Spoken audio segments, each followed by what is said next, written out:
Okay, Will, hi. Mark, it is so wonderful to be with you here today and to welcome you to this virtual interview. Before us is Marc Doucet, I should say Dr. Marc Doucet. Mark is a graduate of the college. He finished his Doctor of Ministry degree here in 2018. Currently, Mark is in Toronto. He's the manager and clinical educator at the Department of Spiritual Care at the University Health Network in Toronto.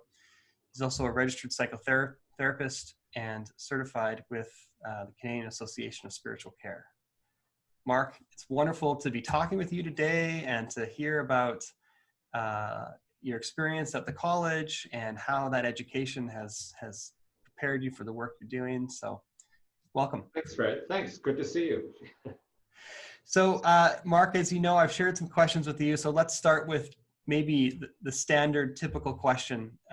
What attracted you to St. Stephen's? How did you end up here and what attracted you here?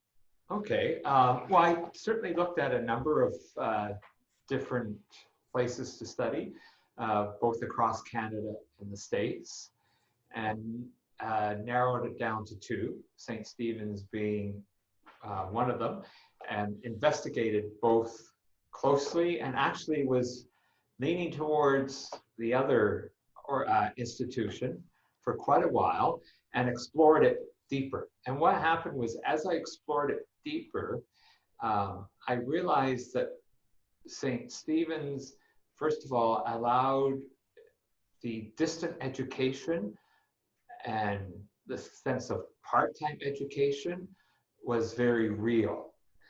And the other organization, the more I looked into it, it really didn't feel like doing it part-time. And I, as you said, I have a full-time job as it is. And the virtual part, the distant education, it wasn't virtual, I guess, as much in those days.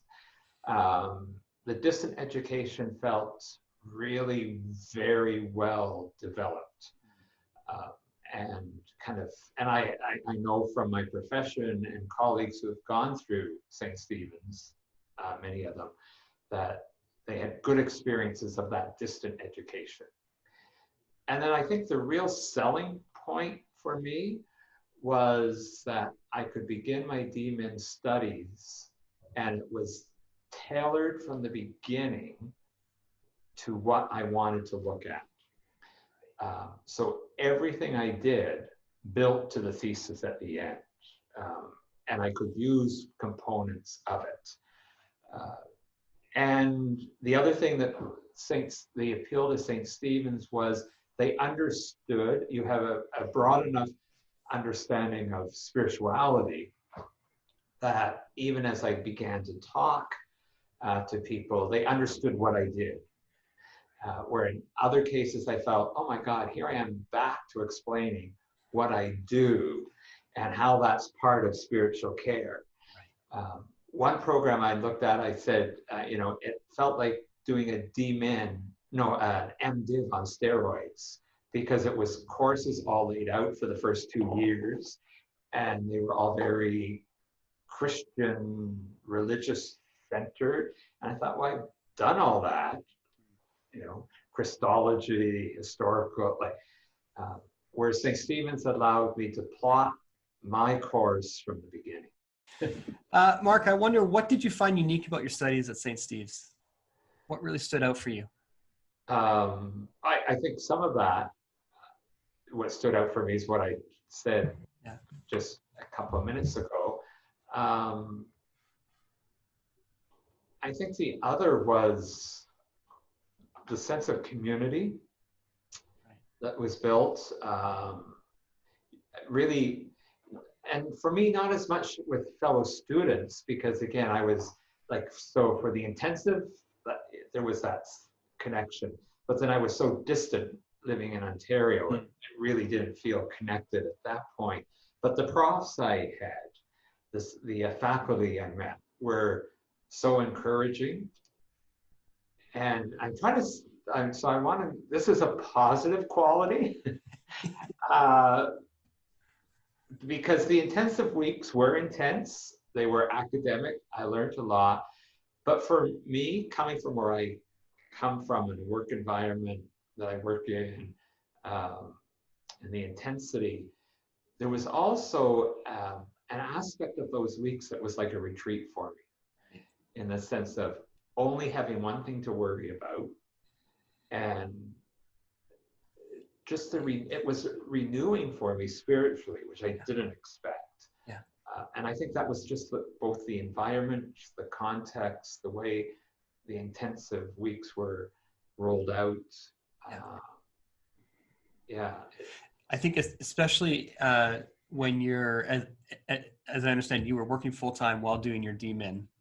And so Right. to have a week where you come to Alberta or wherever you do your course, you know, and you have that kind of escape, as it were, from the humdrum of work, and just to focus and to study it, you know, it's a bit of an oasis in a way. But it was like a treat, like it was, yeah, like, you know, and I think maybe the time of year, it was spring in the end of May, and a beautiful time in Edmonton, you know, the rivers, and a lot of the day, like any time that we broke out, I always was outside sitting along the riverbank. It was very much a nurturing experience for me.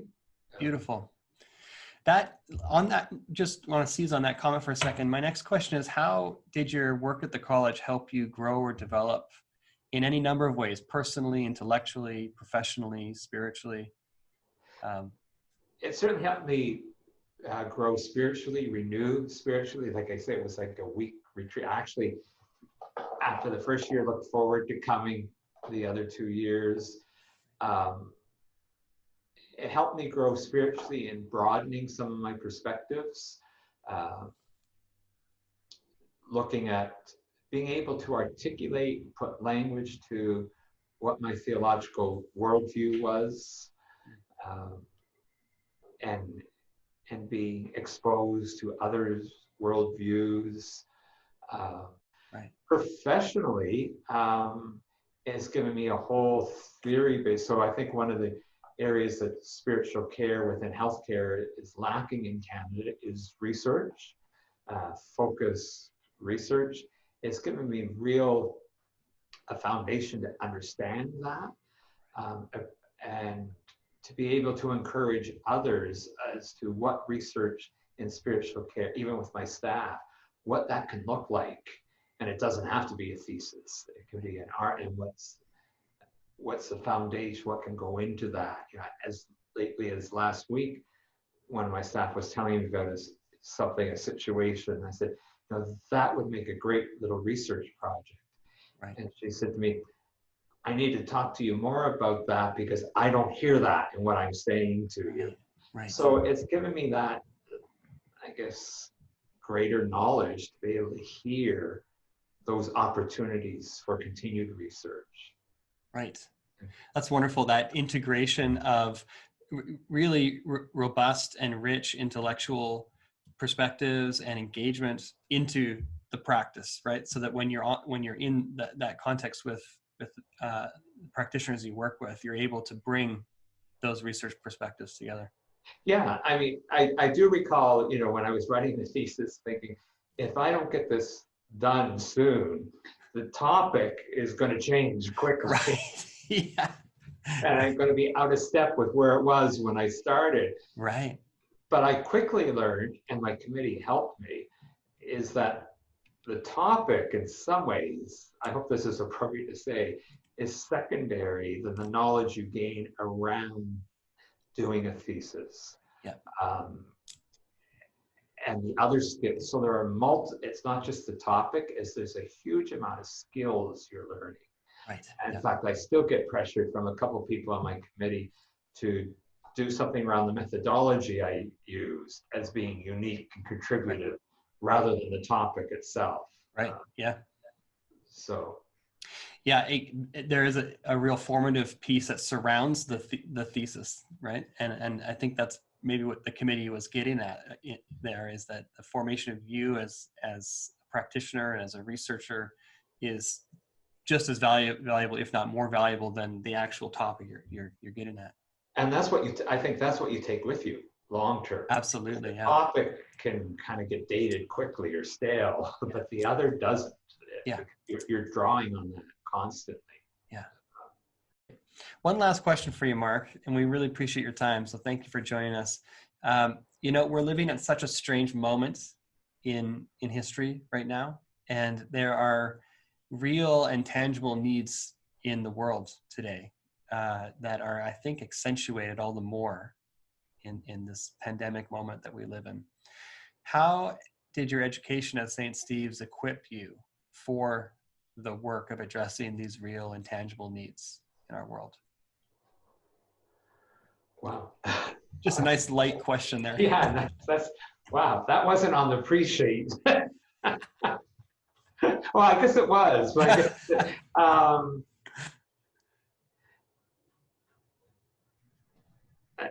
I'm thinking about that. I think it was, so if I, some of it is the skill Right. of knowing how to go deeper with something. Not necessarily having to have the answer, but the process itself is important.